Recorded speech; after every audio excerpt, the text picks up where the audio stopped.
Labas rytas visiems susirinkusiems į mūsų pramonės įrengimų saugos webinarą, kurį organizuojame jau, truputėlį buvo pertraukėlė, bet dabar grįžtam su tikrai labai įdomia ir intensyvia tema ir net džiaugiamės, kad registracijų kiekis buvo rekordinis, tai kaip ugdyti atsakingą požiūrį į įrengimų saugą. Jį ves mūsų saugos specialistas, ekspertas, turintis daugiau nei 10 metų patirtį Tomas Išmanovas. Na, o mes, Boplalit, šioje srityje taip pat jau virš 10 metų aktyviai su sauga, o pati Boplalit jau 17 metų gyvuojanti įmonė. Ir mes tikim, kad su švietimu, su edukacija visų žmonių tik taip galima pasiekti ir pagerinti požiūrį į saugą ir tai pradėti žiūrėti rimtai, nes galų gale tai padaro gamyklas, visą aplinką saugą ir vietą, kurioje gerai ir malonu dirbti. Šiek tiek apie tai, kaip atrodys webinaras, tai jisai truks valandą laiko. Pristatymas bus apie 45 minutės ir taip pat turėsime 15 minučių klausimų atsakymų sesiją, kur jūs galėsite užduoti savo klausimus, o Tomas juos atsakys. Klausimus galima užduoti viršuje esančioje arba šone, priklausomai nuo to, iš kurio įrengimo stebite šį webinarą. Yra Q&A mygtukas klausimų atsakymų.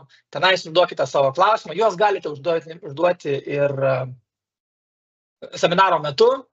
Na, o kai ateis klausimų atsakymų sesija, aš juos visus pagarsinsiu ir Tomui užduosiu. Taip pat noriu pasakyti, kad įrašas taip pat bus visiems susiregistravusiems. Jeigu norėsite skaidres, galėsim pasidalinti. Na, bet gyvas dalyvavimas ir taip pat klausimų uždavimas suteikia daug daugiau naudos. Na ką, be ilgesnių įžangų kviečiu į sceną, į virtualią sceną, mūsų saugos specialistą Tomą Išmanovą. Labas, Tomai. Labas rytas visiems. Visų pirma, noriu Jums padėkoti už Jūsų skirtą laiką ir ko tikiuosi po šio webinaro, kad bent jau vieną dalyką išsinešite naudingą ir galėsite pritaikyti bei pagerinti gamyboje savo įmonėje esančią situaciją. Noriu pradėti nuo trumpos istorijos. Prieš keletą metų mūsų vienas kolega, vienas klientas man paskambino su prašymu, su klausimu, ar galėčiau padėti surinkti saugos stendui jam komponentus. Tai tas kolega, tas klientas, jisai taip pat dėsto kolegijoje ir norėjo padaryti stendą, kad studentai galėtų pabandyti prisiliesti prie kaip sauga iš tikrųjų veikia, kas tai yra, kam to reikia ir nuo ko pradėti. Ir jau man tada kilo mintis, kad labai nebloga idėja, nes aš asmeniškai baigiau elektronikos inžineriją, tačiau turėjau ir draugų, kurie ir automatiką baigė. Ir po kurio laiko aš klausiau jų, o ten mokysi kažką tokio su sauga, ten buvo tokie dalykai. Ir jie sakė, ne, aš tuo labiau nesimokiau. Ir tas tempėsi jau iš seniai, kad tiesiog požiūrio arba kaip atlikti, kaip turėtų atrodyti sauga, tokio bendro nėra, išsilavinimo tokio nėra. Ir štai to mano kliento kolegos iniciatyva, jo asmeninė iniciatyva buvo labai sveikintina ir tai jau pradeda nuo kažkur statyti. Iš to ir kilo šita mintis šitam webinarui nuo to pradėti statyti. Nes priešingai yra tokių, su keletu kalbėjau ir pasakojo savo patirtį, kaip saugą išpildo būtent taip, kaip patys supranta iš savo ilgos patirties, kaip tai atrodo. Ir tai ne visą laiką galbūt gali būti iki galo gerai. Apie tai to ir pasikalbėsim. Taigi šiandienos webinaro tikslas yra būtent su jumis ir pasidalinti patirtimi. Ir noriu akcentuoti, kad yra skirtumai, kuo skiriasi suprojektuoti saugų įrengimą ir kaip turėtų atrodyti pati visa mąstysena pačioje organizacijoje. Tiem, kas dar žino, esu Tomas Išmanovas, taip kaip Jonas ir pristatė, jau ilgus metus dirbam su įrenginių saugos sprendimais, mokymais, konsultacijom ir taip toliau. Taigi pradžia, pateikiu jums iš 4 metų darbo inspekcijos pavyzdžius, kas yra nelaimingi, sunkus arba mirtini atsitikimai. Tokia statistika, jinai kartojasi metai iš metų. Jeigu taip paimsim bendrai, jų tendencingai galbūt ir mažėja, tačiau net ir 10 nelaimingų atsitikimų, sunkių ir mirtinų 10 laimingų atsitikimų. Jums atrodo taip daug ar mažai? Ir jie nuolat kartojasi, problemos yra panašios ir norime be abejo tuos dalykus išspręsti. Viskas prasideda nuo supratimo apie įrenginių saugą.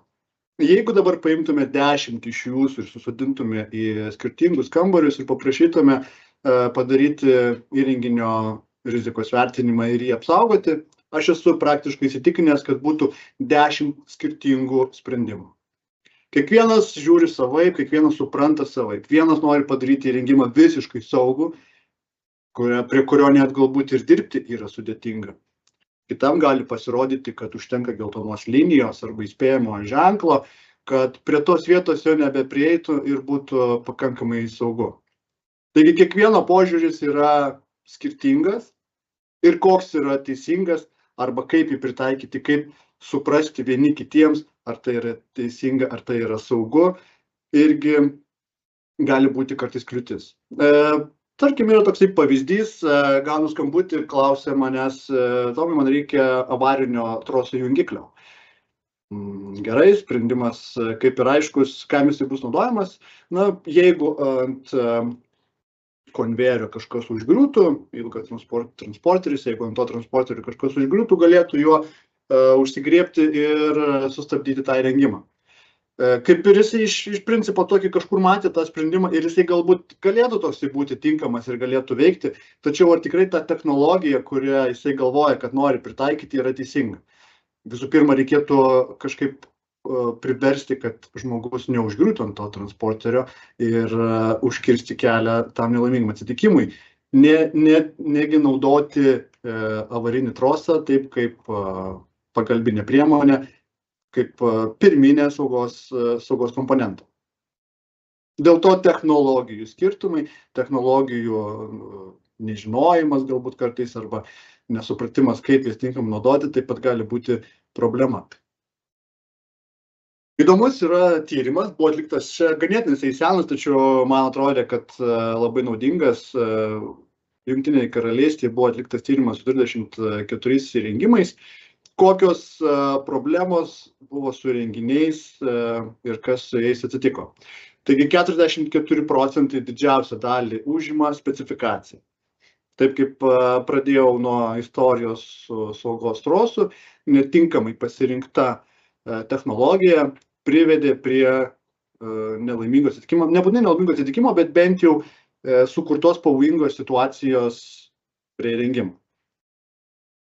Ir kiti dalykai taip pat ne ką mažiau svarbus. Eksploatacija ir priežiūra tuo metu, kai kažkas vyksta prie įrengimo, jau jo metu kažkokie dalykai, su kuriais nebuvo sutarta, kaip juos atlikti vieningai, taip pat privedė prie klaidos. Projektavimo įgyvendinimo fazėje tas labai svarbu padaryti rizikos vertinimą būtent projektavimo metu, kai kuriate naują įrenginį. Montavimo paleidimo, prie šitų dalykų dar aš grįšiu šiek tiek vėliau, tačiau galite pastebėti tendenciją, kokios dažniausiai problemos ir kokią dalį sudaro, kad įrengimas būtų ne visai saugus.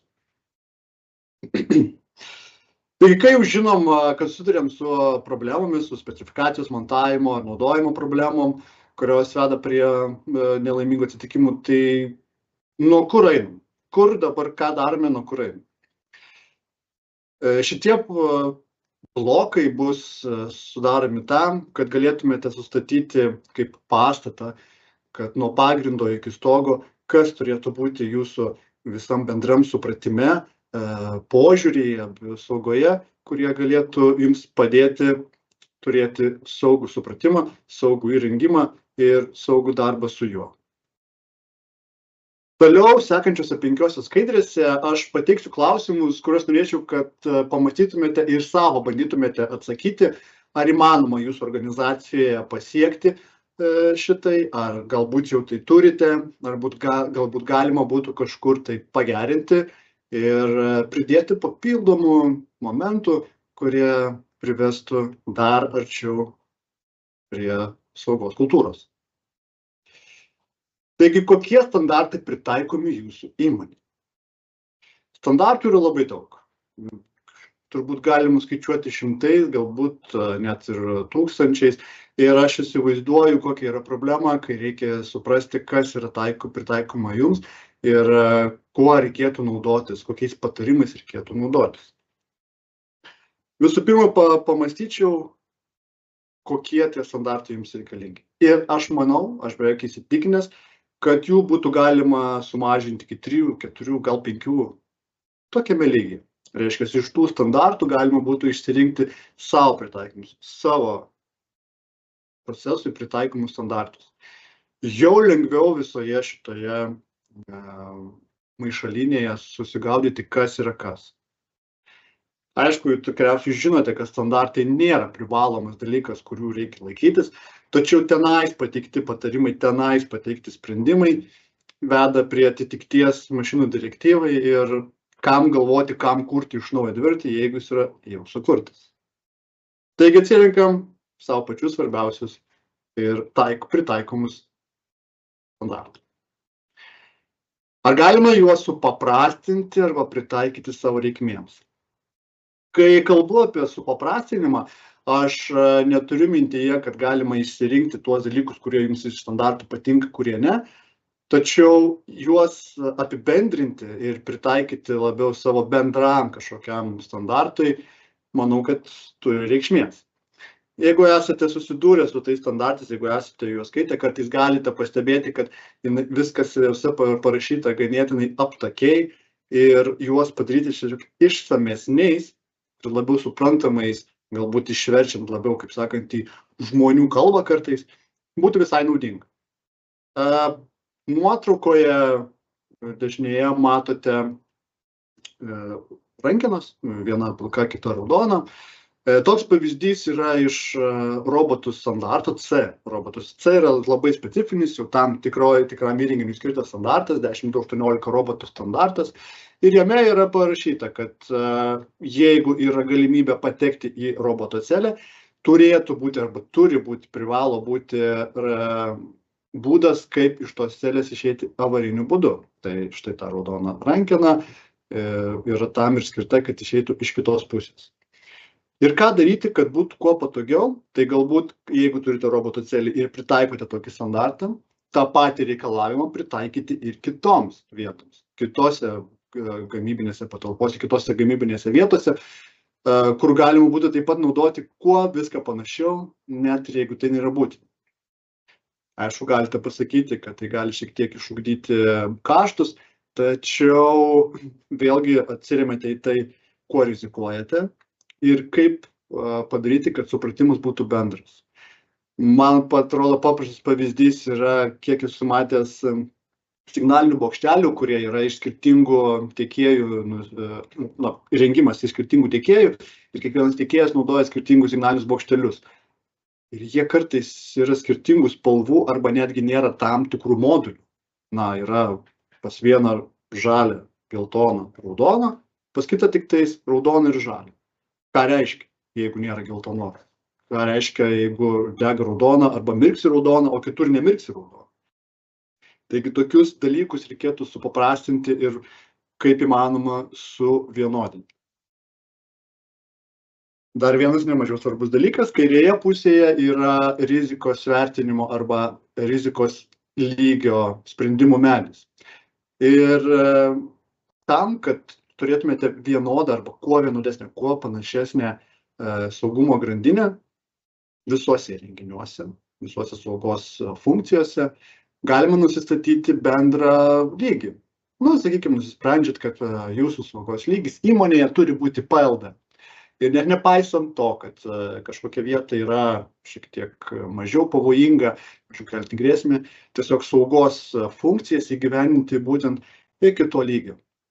Tai blogiau nebus, jeigu, aišku, jeigu dar pavojingesnė dar ir griežtesnė reikėtų vertinimą daryti, bet bendroje visumoje turėti bendrą nusistačių lygį, kad mano bus lygis visur D ir saugos funkcijas įgyvendinti, jų schemas, jų jungimą įgyvendinti iki D lygio. Patikimumas, vienodumas, paprastumas.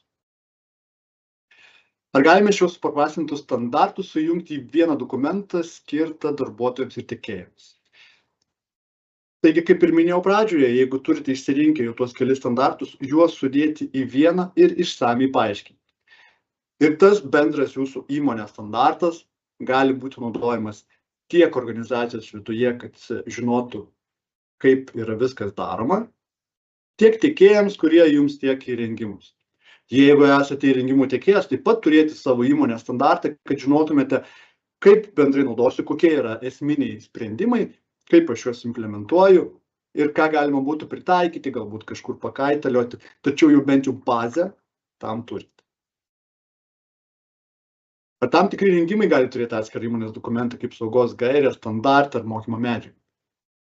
Kaip jau minėjau apie prieš tai specifinis buvo C standartas robotų saugai, yra ir nemažai įrengimų, kurie galbūt net tokių ir neturi. Ir ką tada reikia daryti, kaip nuspręsti, kad turi būti vienaip, o ne kitaip.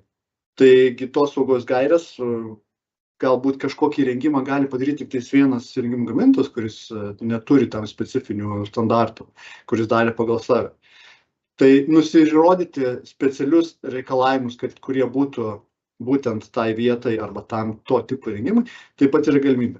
Noriu pabrėžti, kad kaip ir pradžioje minėjau, dėmesio, kad standartus galima išsirinkti ir prisitaikyti savo, tačiau jokių būdų negalima daryti prastesnio arba mažesnio reikalavimo negu yra standartas. Standartas, sakykime, yra minimalus reikalavimas. Jeigu pasakyta, kad turi būti avarinis mygtukas tarp 70 cm ir 1,50 m aukštyje, tai jūs galite padaryti, kad būtent turi būti metro aukštyje. Tai čia yra griežtesnis reikalavimas, tačiau jokių būdų negalima sugalvoti kažkokiu tai lengvesnio arba paprastesnio būdo apeiti šią sistemą.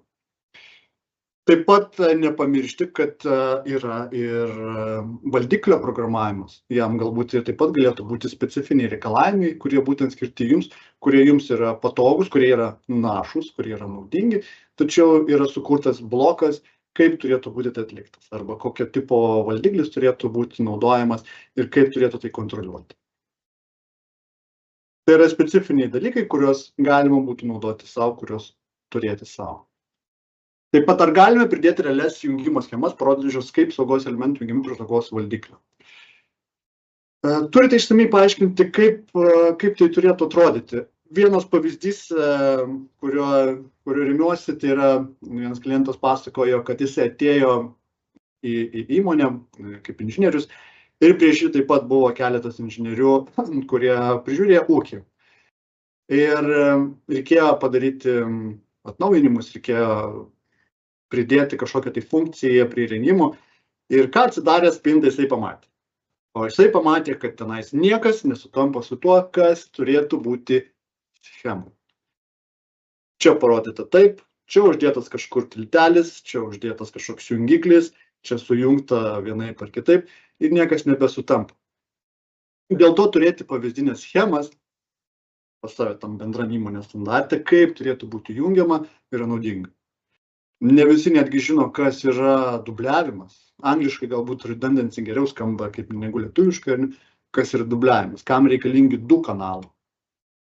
Ne visi tą supranta, ne visi tą žino, dėl to turėti kaip pavyzdį, projektuojant kitiems naujus įrengimus arba atnaujinant esamus, gali būti naudinga.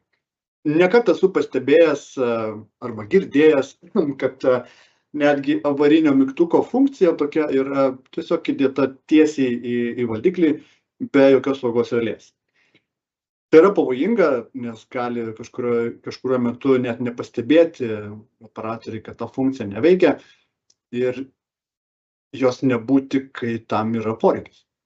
Dėl to tam reikalinga saugos relė, dėl to reikalingi yra testiniai impulsai, kurie nuolatos stebi, kaip ar ta funkcija, ar avarinio mygtuko funkcija vis dar egzistuoja ir vis dar veikia.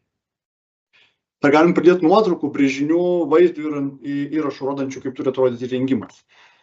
Dabar jau, kai bus 27, jau jinai galioja, tačiau nuo 27 jau bus tik tais mašinų reglamentas. Ten yra galimybė techninę bylą turėti online formatu.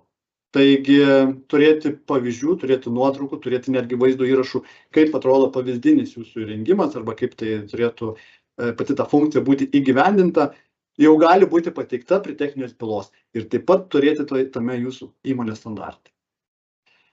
Čia pavyzdėje nuotrauka, tarkime, matote saugos užuolaidas, kurios yra su lockout tagout sistema, kad įėjus į vidų ir uždėjus spynelę, niekas negalėtų iš išorės restartuoti įrengimo ir jį paleisti tol, kol kažkas yra viduje ir savo spynelės nenusiėmė. Tai taip pat yra dalis to, ką galite pasakyti, kad mano įmonė yra taip ir ne kitaip, darome su šitom spynelėm, darome su loto sistemėlė ir taip turi būti visose įrengimuose. Tai padarote kultūrą bendrą, kad visose vietose yra taip pat. Grįžtame prie to fakto apie įrengimą, kai yra vienoje vietoje šviesoforas toks, bokštelis toks, kitur toks. Taip atsiranda nesusipratimų galimai, todėl toks bendra vieta, bendras standartas su pavyzdžiais įmonės viename įmonės standarte gali būti labai naudingas. Taigi turite jau tą įmonės standartą, turite susidėlioję gaires, kaip turėtų tai atrodyti, kaip turėtų būti atlikti tie sprendimai. Ir tai yra tik tais pagrindas, nuo kurio reikėtų pradėti statyti savo mąstyseną, nuo kurio reikėtų pradėti statyti tą požiūrį. Ir tik tais to įmonės standartą, turbūt galima suprasti, kad jo neužteks. Tai yra tas pats, kas duoti 16-mečiui knygą apie tai, kaip vairuoti automobilį ir tikėtis, kad jisai jau kitą dieną jau jis nuvairuos. Ir jisai nuvairuos, tik tais ne ten turbūt, kur reikia. Dėl to turėti tik tais taisyklės, kaip jos turėtų atrodyti, yra nepakankamai ir reikia įdėti dar papildomai pastangų. Tai kokios yra tos pastangos, kaip iš ko dar, kokie dar papildomi blokai yra. Man atrodo, niekada to neužteks ir visą laiką reikėtų tą nuolatos kartoti, tai yra mokymai. Tačiau mokymai nėra apie tai tiesiog, kad turiu savo kažkokį tai inžinierių ir tikėtis, kad aš jį tenais nusiųsiu, kad jisai išmoktų, kaip padaryti rizikos vertinimą. Ir tikėtis, kad jau sekančią dieną, kai mums jau reikės pradėti daryti rizikos vertinimą, jis tą pradės daryti. Visų pirma, tą informaciją reikia sugerti. Kartojimas, sako ir mokslo motina. Juos reikia pakartoti. Taip pat yra nedrąsu pradėti imtis to, ką tik tais išmokai ir pradėti taikyti realiai.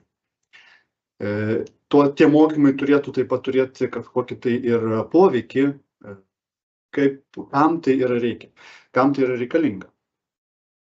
Manau, kad jūs patys puikiai suprantate, kad atsakyti klausimą, kas man iš to yra labai svarbu. Dėl to pridėti netgi vidiniuose mokymuose pavyzdžius, kaip atrodė viena ar kita problema.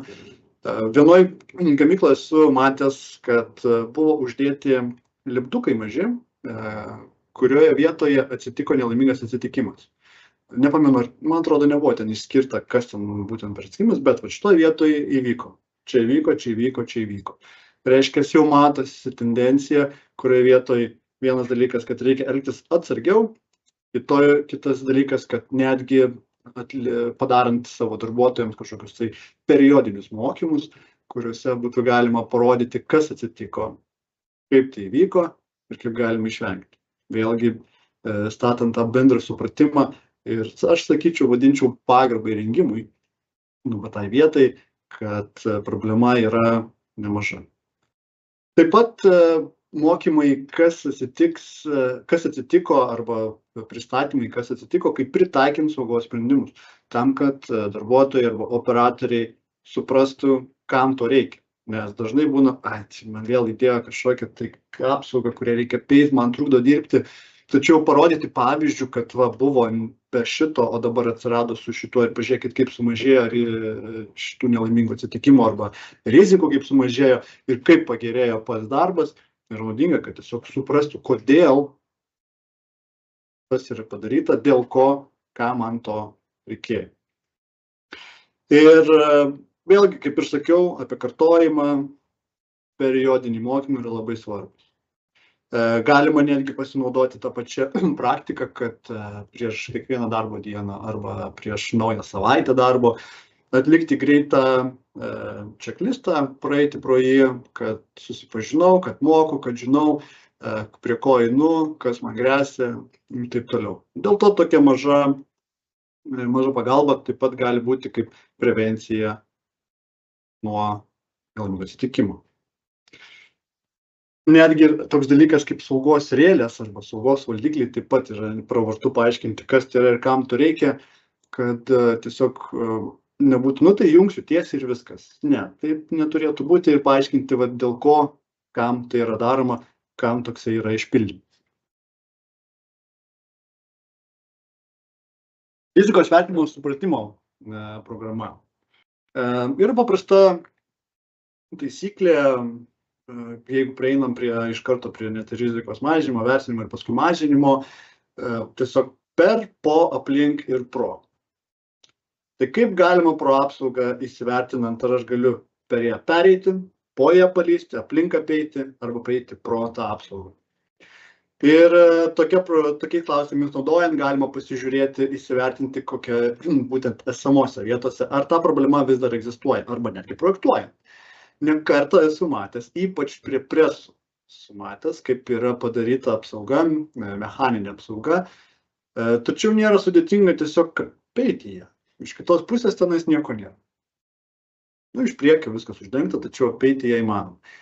Kas yra iš tos apsaugos, taip pat nežinau. Taip pat dar vienas pavyzdys, kurį girdėjau, man atrodo, galbūt ir tiem, kas anksčiau klausė, yra girdėję šitą, tai noriu šį pakartoti. Kaip visas įrengimas yra uždengtas, tačiau operatorius parideno tušinuką po to įrengimu. O jisai pradėjo po įrengimu ir operatorius pakišo ranką po juo, norėdamas jį paimti ir tenais po juo pakėlė pirštus. O ten įrengimas sukasi. Ir tuos pirštus įsuko. Tai reiškia, nors iš išorės atrodo kaip dizainas visas tvarkingas, tačiau nebuvo priimti visi sprendimai, nes po jie buvo galima vis dėlto paleisti. Taigi ta programa turėtų dar būti daroma kartu ir su patyrusiais vertintojais, mano giliu įsitikinimu. Kaip ir minėjau pradžioj, išmokėte savo darbuotoją atlikti rizikos vertinimą, tačiau ko dabar imtis, reikėtų jam pastebėti, kartu padaryti su tuo, kas jau moka, kas jau gali ir šiek tiek įgauti dėl to drąsos. Todėl rizikos vertinimas nėra toksai vienas dalykas, nėra vienas proceso rodmuo, jį reikia po truputį auginti. Rizikos vertinimo šablonas, čia yra turbūt dažniausiai pasitaikantis toksai klausimas, tai kaip jisai turėtų atrodyti, kaip man jį padaryti, kaip man jį užpildyti. Ir tai aš suprantu šitą vidinę kovą su savim, kai reikia pradėti nuo kažko ir nežinote, ką turite padaryti. Dėl to yra standartų, kurie sako, kaip 2 standartai beros, kaip turėtų atrodyti rizikos vertinimas, yra techninis raportas, yra, aišku, 1200 standartas, kaip jisai galėtų atrodyti. Tačiau reikia nebijoti, kad tas šablonas turėtų būti bent jau toksai, kuris būtų tinkamas, pritaikomas jūsų visiems įrengimams. Tai, kad nebūtų jokių sumaišymų, jokių skirtingų atliktų formų ir taip toliau. Dėl to pasirinkti vieną ir jį pritaikyti visiems kitiems savo įrengimams yra naudinga. Pabandysiu galbūt parodyti štai kaip galėtų vienas iš tipų, Jonai matosi? Gerai. Tai kaip galėtų atrodyti rizikos vertinimo forma, tai vienas iš pavyzdžių toksai, kas turėtų būti joje, kokie yra pritaikomi standartai, kokios yra direktyvos taikomos, kokie limitai, viskas yra taip, kaip nurodyta standartuose, aišku, brėžiniai, 3D, 2D, su visom schemom, darbūt kuo daugiau pridėtumėte į tokį standartą, tuo geriau. Išskirstyti į zonas, kaip jie veikia ir paskui pats rizikos vertinimas. Pats rizikos vertinimas vėl gali būti skirtingai padarytas, čia vienokiu būdu, esu matęs, kaip daro su nuotraukom, net ir galbūt tai būtų dar daug aiškiau ir tiksliau, su nuotraukom prie kiekvienos vietos, kokia tai yra rizika, bet be abejo nepamiršti, kad paskui eina rizikos mažinimas. Mačiau keletą rizikos vertinimų, kur yra tik tais rizikai vertinta, o ką paskui su tą ataskaitą daryti, tai ir neaišku. Dėl to, kaip turi būti atlikti rizikos mažinimo procesas, kas buvo jame padaryta ir galų gale net kokie saugos komponentai arba kokie saugos sprendimai buvo įgyvendinti. Tai toksai vienas iš būdų. Scheminių brėžinių analizė, taip pat techninėje byloje arba savo bendram standarte turėtumėte žinoti, kaip tai turėtų atrodyti ir kokios schemos galėtų būti taikomos arba pritaikomas dažniausiai jūsų bylose. Svarbiausias dalykas, kad yra 3 energijos šaltiniai, kuriuos reikia išgaudyti. Tai yra elektra, pneumatika ir hidraulika. Ir vienas žmogus turbūt visų dalykų žinoti retai kada gali. Dėl to pasitelkti į pagalbą kažkokius tai trečius asmenys, trečias įmonės, kurios galėtų jums padėti su viena ar kita sfera, yra naudinga. Pavyzdžiui, aš žinau, įsivaizduoju, arba moku, kaip padaryti mechaninę apsaugą, kaip įvertinti tas mechaninės apsaugas ir elektrinės apsaugas. Tačiau pneumatika, hidraulika nėra mano kliukas, dėl to galbūt šitoje vietoje reikėtų kažkokio tai kito specialisto, kuris taip pat galėtų padėti įvertinti, kokios yra tenais problemos, kokios yra tiesiog schemos ir jas pabandyti vertinti, jas pabandyti paaiškinti ir padaryti kuo lengviau suprantamus. Taip pat dokumentacija. Čia šone matote iškarpą iš pilos programos Pascal, kur yra vertinama funkcinė sauga. Kam to reikia? Kai turite saugos funkciją, reikia įrodyti, kad tuos sprendimus, kuriuos jūs įvedėte, jie yra pakankamai patikimi. Noriu pabrėžti, kad būtent patikimi, tam ir daromos šitos dokumentacijos, tam daromi šitie raportai, kad būtų kaip įrodymas, kad jūsų priimtas sprendimas, jūsų įdiegtas sprendimas, tam yra pakankamai patikimas ir saugos funkcija bus užtikrintas visais atvejais. Dėl to ta dokumentacija, ir taip pat jų galite nežinoti, kaip tai atlikti, tačiau pasitelkus trečių šalių pagalbą galite iš dalių susidėti būtent tuos komponentus, kurie jums yra reikalingi ir kurie turėtų būti tame bendrame įmonės standarte ir paskui galų gale techninėje byloje. Taip pat PLC veikimo apžvalga. Kodėl tai yra svarbu? Pavyzdys, tarkime, iš iliustracijos daugiau mažiau. Reikia suprasti, kad įsigijus įrengimą jisai automatiškai nėra saugus. Dažniausiai atveju taip yra, tačiau reikėtų nepamiršti, kad reikia pasitikrinti ir dėl savęs dar kartą prasitestuoti. Vienas atvejis buvo robotas buvo iš 2 pusių. Vienoj pusėje, kol yra kraunamos prekės, kitoj pusėje yra saugos užuolaidos. Tuo metu, aišku, jeigu jas prakirta, tenais viskas sustoja. Ir kai robotas pasisuka krauti į antrą pusę, jutiklis tai duoda kaip ženklą, kad jau galima išimti tenais sukrautus prekes ir toks procesas yra saugus. Tačiau kaip vienu atveju, kai buvo mažai produkcijos, mažai darbo, buvo dirbama tik prie vienos vietos, vienoj pusėje. Ir funkcija, kai buvo pakeista, kad dirbti tik vienoj pusėje, reiškia, darbo režimas buvo pakeistas į vienos pusės darbui. Kažkokiu būdu šitame valdiklyje buvo perrašyta saugos funkcija, ta saugos užuolaida. Ir buvo galima praeiti pro užuolaidas, kol tenais krauna robotas ir jos nesureaguodavo. Čia buvo klaida pačiam valdiklyje, reiškia, pačioje programoje.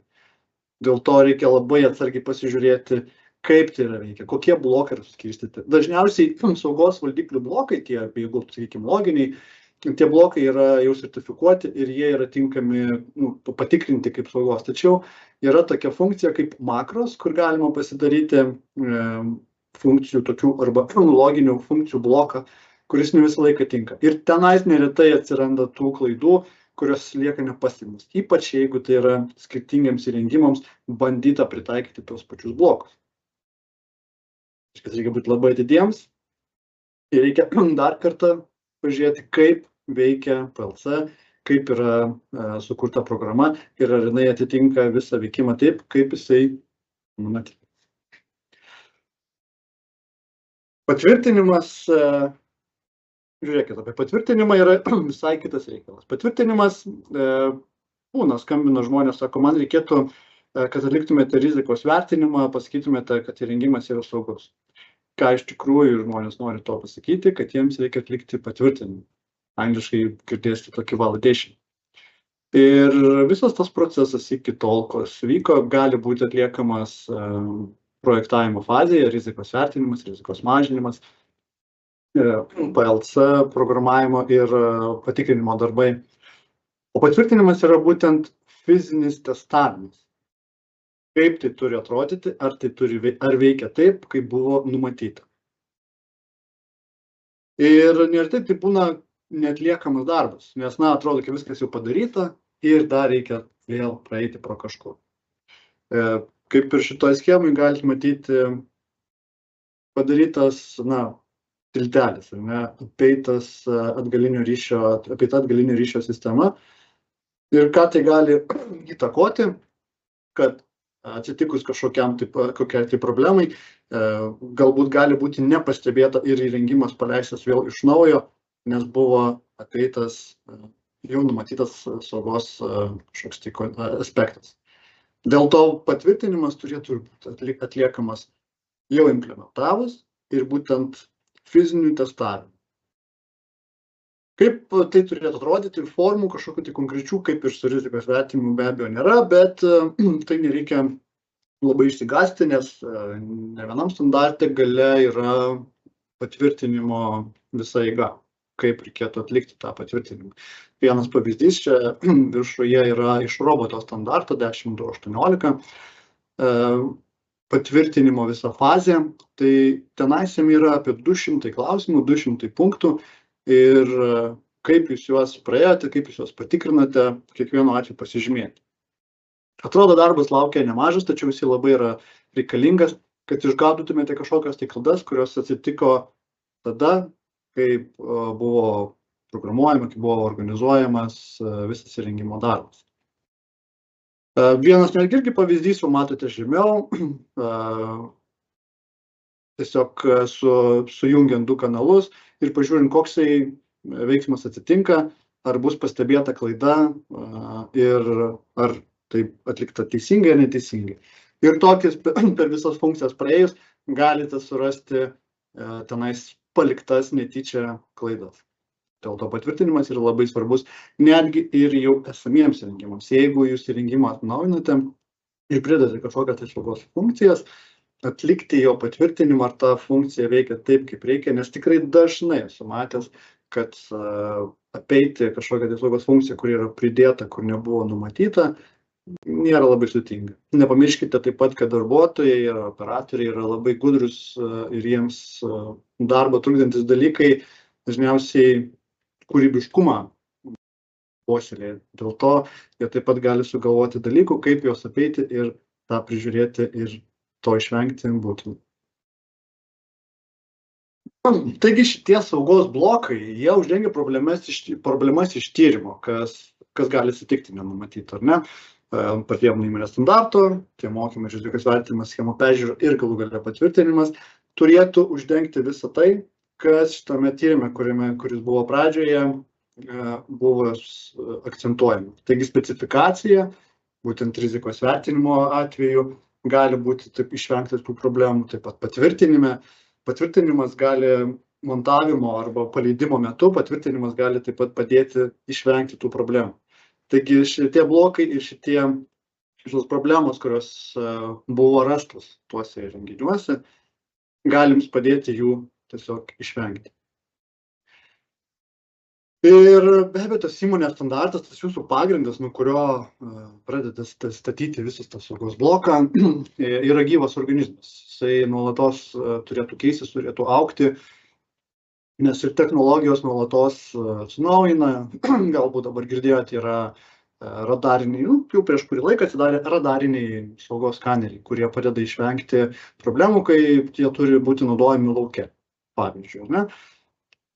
To anksčiau nebuvo, standartai galbūt, kurie nėra atnaujinti iki to laiko, juose dar kaip ir nėra pritaikytas šitas sprendimas, nors jisai yra jau patikrintas, veikiantis, dėl to nuolatos atnaujinti standartą, atnaujinti sprendimus yra labai naudinga ir suteikti tam laiko kartą per metus, galbūt kad kas 4 metus, sakykime, tokiu periodiškumu standartai gali būti atnaujinti kas 4-5 metus. Yra naudinga pridėti kažką naujo arba tiesiog atnaujinti esamus standartus. Taigi, tas žmogus, kur pradžioje skambino ir norėjo naudoti trosais, galbūt apie tas technologijas nežinojo, ir šituose įmonės standartuose jie būtų state of the art, kaip sakoma, patys naujausi ir galbūt tinkamesni negu tokius, kokius yra kažkur matęs ir kažkur naudojęs.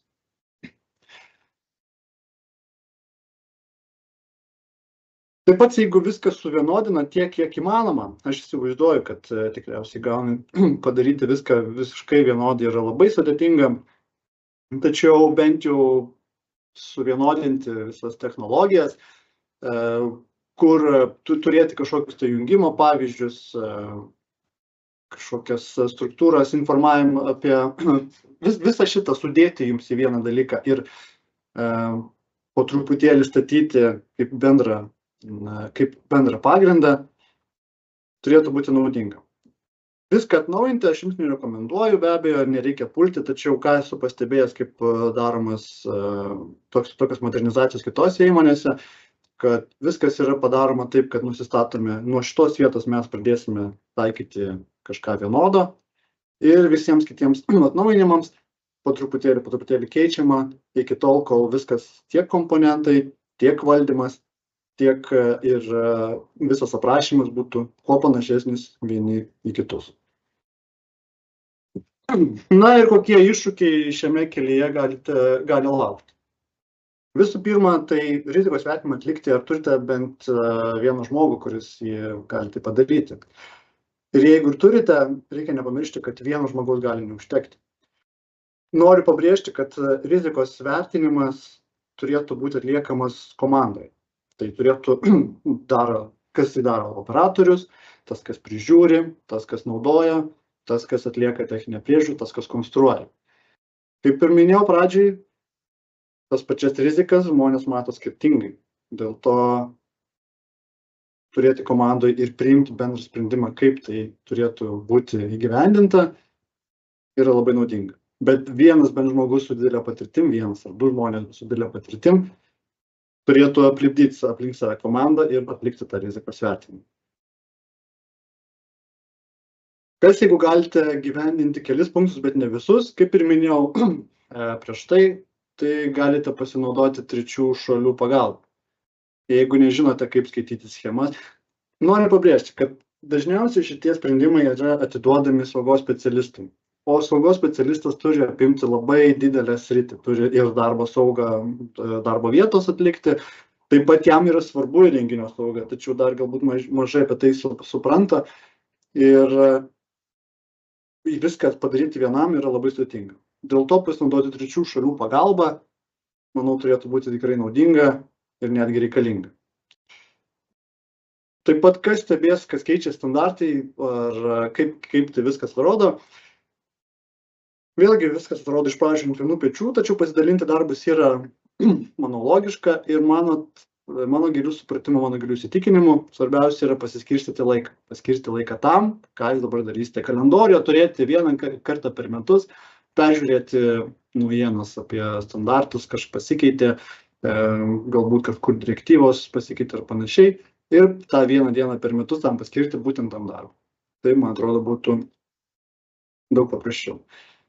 Ką daro tiekėjai, kai siunčia naują įrenginį, taip pat su jais kalbėti, nebijoti, kokius sprendimus turite, kaip ir nuo to bendro standarto pridėjus, jisai yra vienas jūsų, tačiau jeigu yra geresnių patarimų arba iš patirties su kitais, galbūt klientai savo, jūsų tiekėjai turėtų sprendimų, kurie galėtų tikti ir jums, siūlyčiau nebijoti kalbėti.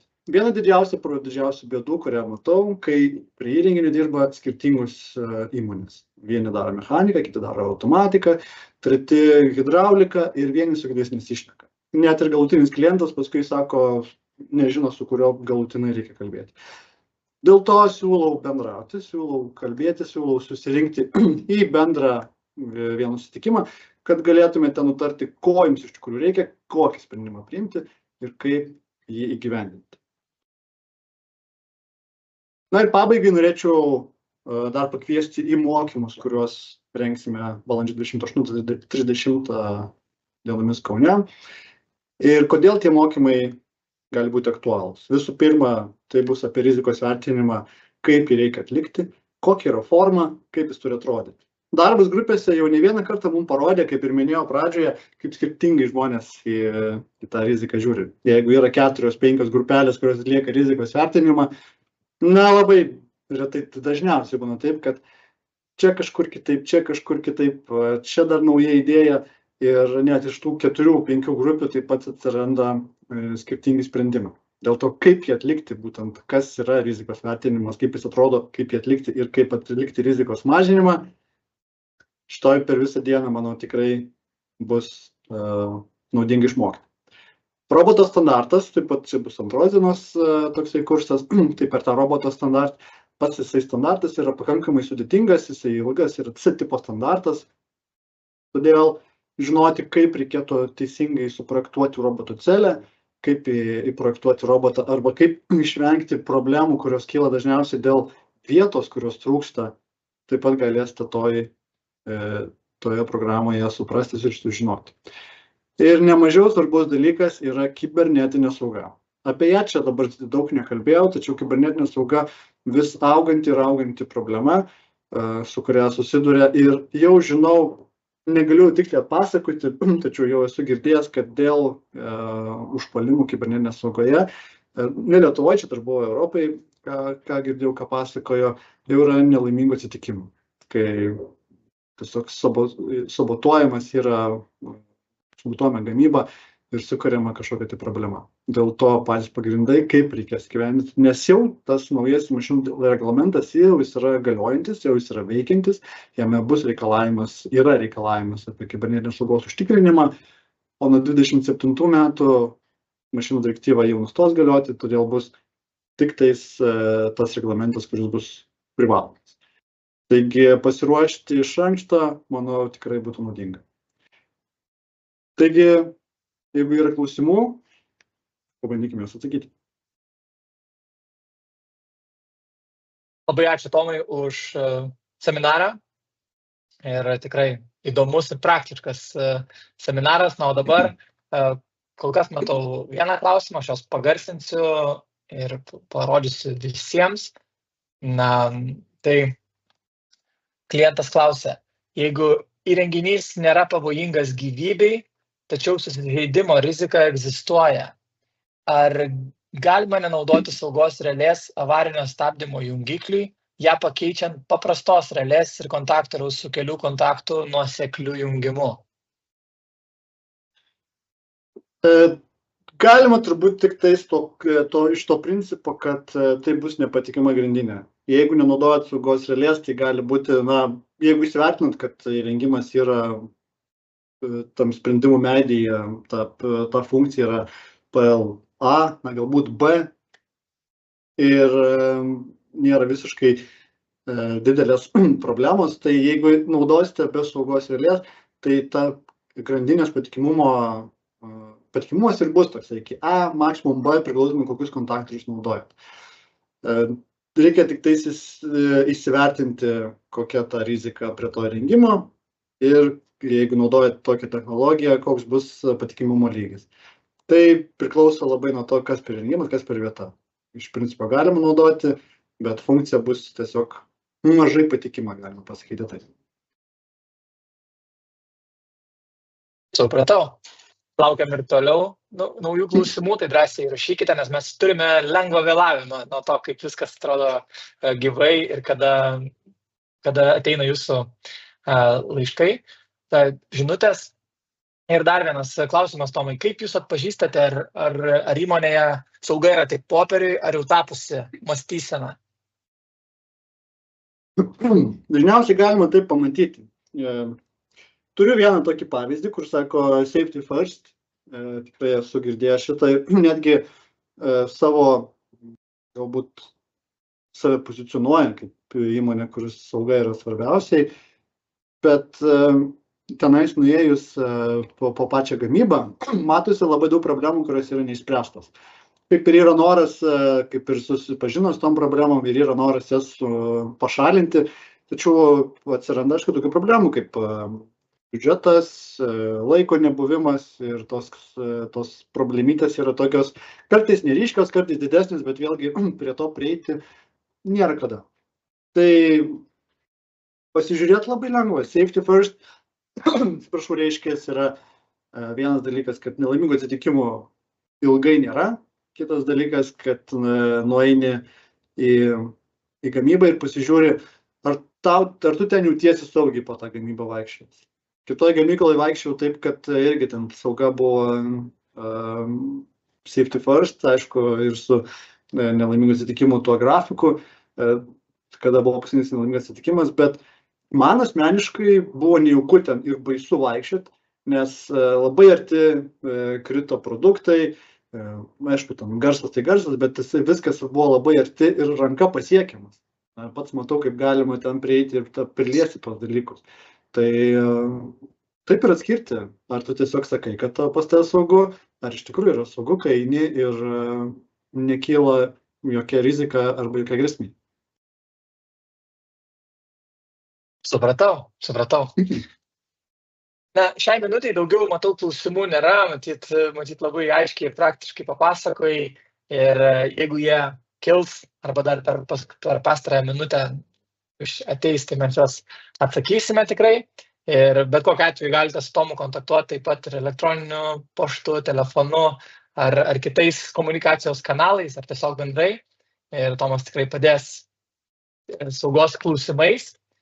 Na, taip pat labai smagu, kad irgi paanonsavai mūsų artėjantį 3 dienų seminarą. Aš taip pat dėsiu nuorodą irgi į jį, kad būtų galima pasižiūrėti truputėlį detaliau, apie ką mes kalbame. Taip pat ir kartu su įrašu atsiųsime, pasidalinsime, kur tikrai skirianti 3 dienas arba pasirinktinai 2 arba 1 pilnai įrengimų saugai labai dažnai girdim iš klientų, kad pradedi truputėlį žiūrėti stipriau į saugą, nes pilnai įsitrauki ir tai ne vien valandėlę žvilgtelt ar pasidomėti, bet, kaip sakant, pasižiūri per saugos akinius. Taip. Tvarkoj. Na, matau, kol kas tik tais padėkos ir džiaugiasi dalyviai, kad pasižiūrėjo. Tai ką, Tomai, gal tada baigiamąjį žodį? Tai ačiū dar kartelį, kad skyrėte savo laiką, kad jums ši tema vis dar yra aktuali ir vis labiau darosi aktuali. Problemų yra įvairių, problemos sprendimų taip pat yra. Suprantu didžiausią iššūkį tam skirti laiko ir nuo kažkur pradėti. Tai jeigu nežinote, nuo ko pradėti, turiu pavyzdžių, turiu patirties, galim pasikalbėti, galim padėti, kaip kokias problemas paspręsti ir manau, kad po truputį eisim vis į saugesnį gamybą. Taigi ačiū Jums labai už dėmesį. Viso Tomai, ačiū tau. Ir visiems iki pasimatymo kitose webinaruose.